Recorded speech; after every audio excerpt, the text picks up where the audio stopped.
നമുക്ക് കുറച്ച് ചെമ്മീൻ കിട്ടിയിട്ടുണ്ട് കേട്ടോ. അപ്പോൾ ചെമ്മീൻ കൊണ്ട് നമുക്ക് വെറൈറ്റി ഡിഷ് ഉണ്ടാക്കാം. ആദ്യം തന്നെ ചെമ്മീൻ്റെ വെള്ളം പോകാൻ വേണ്ടി മാറ്റി വയ്ക്കണം. പിന്നെ ഇതിൻ്റെ അകത്തേക്ക് നമുക്ക് ആവശ്യമായത് ഇഞ്ചി, വെളുത്തുള്ളി, ഒരു സവാള, ഒരു തക്കാളി, കറിവേപ്പില. ഇനി നമുക്ക് ഇഞ്ചിയും വെളുത്തുള്ളിയും കൂടെ ഒരു കല്ലിലിട്ട് ചതച്ചെടുക്കാം. പേസ്റ്റ് എടുക്കുന്നതിനേക്കാൾ നല്ലത് ഇങ്ങനെ ചതച്ചെടുക്കുന്നതന്നെയാണ് കേട്ടോ. ആ കല്ലിൽ തന്നെ നമുക്ക് ചെമ്മീനൊന്ന് പൊടിച്ചെടുക്കാം കേട്ടോ. നിങ്ങൾക്ക് വേണമെങ്കിൽ മിക്സിയിൽ ഇട്ട് ഗ്രൈൻഡ് ചെയ്തെടുക്കാം. അതിനേക്കാൾ നല്ലത് പക്ഷേ ഇങ്ങനെ കല്ലിൽ ചതച്ചെടുക്കുന്നതിനായിരിക്കും. ചതച്ചെടുക്കുമ്പോൾ ശ്രദ്ധിക്കണം, അതിൻ്റെ അകത്ത് കുറച്ച് ഒത്തിരി അങ്ങ് ചതഞ്ഞ് പോകരുത്. കുറച്ചിങ്ങനെ ഒരുമാതിരി കടിക്കാൻ പാകത്തിന് ഇങ്ങനെ കാണണം കേട്ടോ.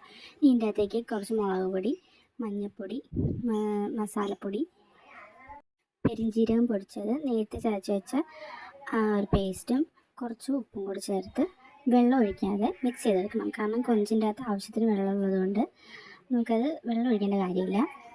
നമുക്ക് ആ സവാളയും തക്കാളിയും ഒന്ന് അരിഞ്ഞ് മാറ്റി വയ്ക്കാം. അത് നമുക്ക് അവസാനം ആവശ്യമുണ്ട് കേട്ടോ. ഇനി നമുക്ക് ചീനച്ചട്ടിയിൽ കുറച്ച് എണ്ണ ഒഴിച്ചിട്ട് ഇത് ബോൾ രൂപത്തിലാക്കിയിട്ട് നമുക്കതൊന്ന് എണ്ണയിലിട്ട് മുരിച്ചെടുക്കാം. ഇങ്ങനെ പരത്തി മുരിച്ചെടുക്കണം. ഇനി നമുക്കിത് ഒരു സൈഡ് വെന്ത് കഴിയുമ്പോൾ അങ്ങ് തിരിച്ചിട്ട് കൊടുക്കാം. തിരിച്ചിട്ട് വെന്തതിന് ശേഷം നമുക്കിങ്ങനെ ആ ചട്ടാൻ കൊണ്ട് തന്നെ കുത്തി പൊടിച്ച് കൊടുക്കണം കേട്ടോ.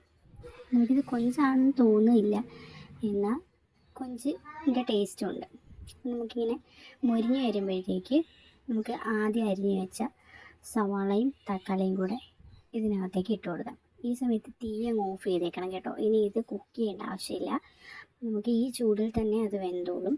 പിന്നെ കുറച്ച് കറിവേപ്പില അരിഞ്ഞിട്ടാൽ നമ്മുടെ ഡിഷ് റെഡി ആയിട്ടുണ്ട്. എല്ലാവരും വീട്ടിൽ ട്രൈ ചെയ്ത് നോക്കണം, വെറൈറ്റി ഡിഷാണ്.